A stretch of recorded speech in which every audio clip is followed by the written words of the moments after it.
देखो, मैं कहता हूं ना, तुम कहानी पे ध्यान देते हो, मैसेज को छोड़ देते हो।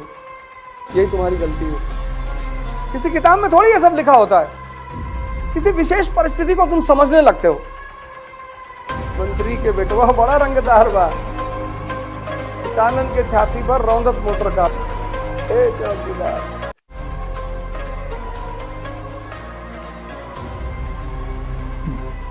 जय हिंद फ्रेंड्स।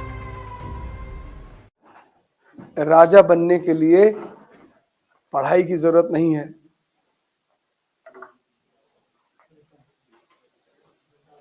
देख रहे हो,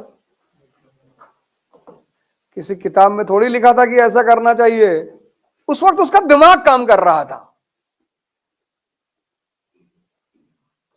किसी किताब में थोड़ी ये सब लिखा होता है। किसी विशेष परिस्थिति को तुम समझने लगते हो।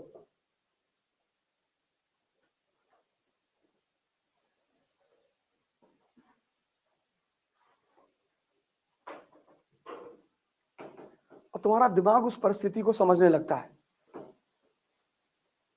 तिकती और काठी नोचत कुकुर बुलारवा। ए बाबा,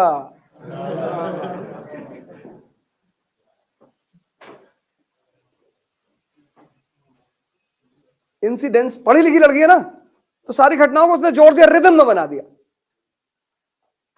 मंत्री के बेटवा बड़ा रंगदार बा, किसानन के छाती पर रौंदत मोटर का। ए चौकीदार, बोला के जिम्मेदार बा। और लोगों को मजा आने लगा। अब यही गाना वो 3 महीने पहले गाती, बाद में गाती, अब इलेक्शन के बाद कोई नहीं सुनता। माहौल गर्म है ना। यही गाना अगर वो 3 महीने बाद गाती ना, कोई फायदा नहीं होता। अपने समय को समझना, समय को।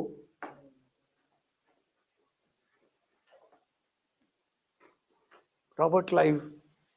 देखो, मैं कहता हूं ना, तुम कहानी पे ध्यान देते हो, मैसेज को छोड़ देते हो। यही तुम्हारी गलती है। इसलिए कोचिंगें तुम्हें पढ़ा तो देती हैं, पर तुम्हारे विवेक को विकसित नहीं कर पाती। आईएएस तुम विवेक की वजह से बनोगे, कहानियों की वजह से नहीं बनोगे।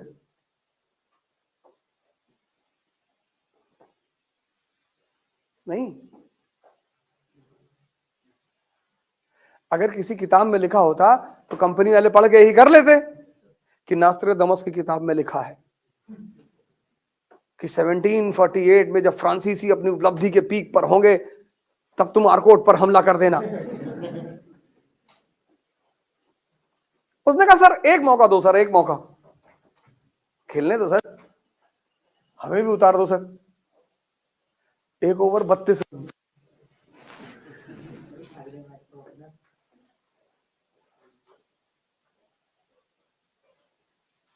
यहां तुम्हें कोई राजा नहीं बनाएगा। राहुल गांधी इतने बड़े घर में पैदा हुए, इतने बड़े घर में, पूरी पार्टी, पूरा परिवार, सब परेशान है किसी तरह इनको प्रधानमंत्री बना दे।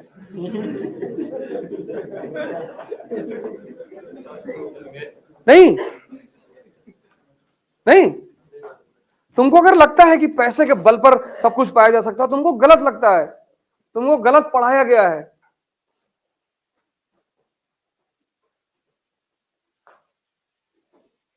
देखो, लाखों लोग बैठे हुए कि बस एक बार बाबा जो है, उनको राहुल बाबा कहा जाता है प्यार से। आज तक कोई डाटा नहीं होगा टीचर उचर, जिसको भी पता चल गया होगा कि प्रधानमंत्री के बेटे हैं, दादी प्रधानमंत्री, दादी के पिताजी प्रधानमंत्री। टीचर खुद ही होमवर्क कर देता होगा क्लास में।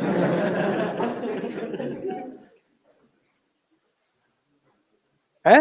और जिसने भी हाथ देखा होगा उसने कहा होगा कि भैया ये सूर्य वाली रेखा बहुत स्ट्रांग है भैया, और आके शुक्र पे मिल रही भैया। 25 साल प्रधानमंत्री रहेंगे। ये लोग ढूंढ रहे होंगे उस पंडित को। वो तो इतना रुपया लेके चला गया होगा 20 साल पहले। अब तो इनकी उम्र 50 साल है ना। और बताया होगा कि तीन लड़कियां हैं, 3 बच्चे हैं, 2 बेटा 1 बेटी, शादी ही नहीं हुई।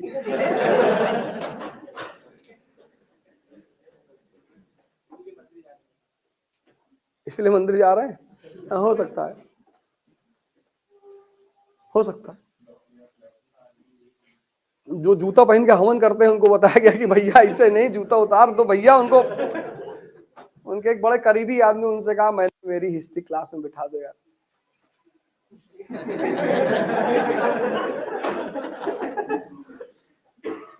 मान ही नहीं रहे। बुर्का पहना के बिठा दो। इसे कानपुर वानपुर में आ जाए, इधर ऐसे कोने में कहीं बुर्का पहन के बैठे, कौन देखने जा रहा? कोई फर्क नहीं।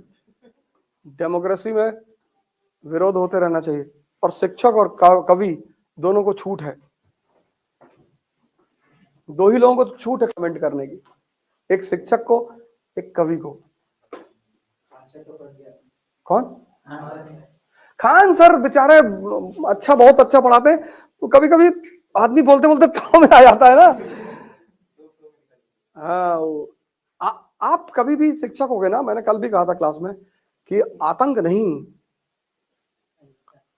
अहिंसा कर डालो रास्ते में, वो अलग बात है। और जब मूवमेंट चलाओ तो उसको कंट्रोल करने की क्षमता रखो, वो तुम्हारे हाथ से बेकाबू नहीं होना चाहिए। कुछ लोग होते हैं ना, वो चक्रव्यूह में घुसना तो जानते हैं, निकलना नहीं जानते।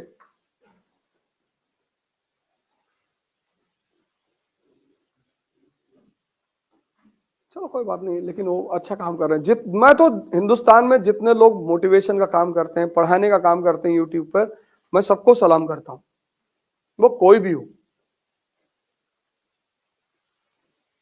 ऐसा नहीं कि सिर्फ खान सर या जो भी हैं, जो भी आदमी यूट्यूब पे पढ़ा रहा है या मोटिवेट कर रहा है या कुछ बता रहा है, मैं उसको सलाम करता हूं। इसी चीज की जरूरत है इस वक्त देश में। और पता नहीं किस आदमी की कौन सी बात आपको समझ में आ जाए,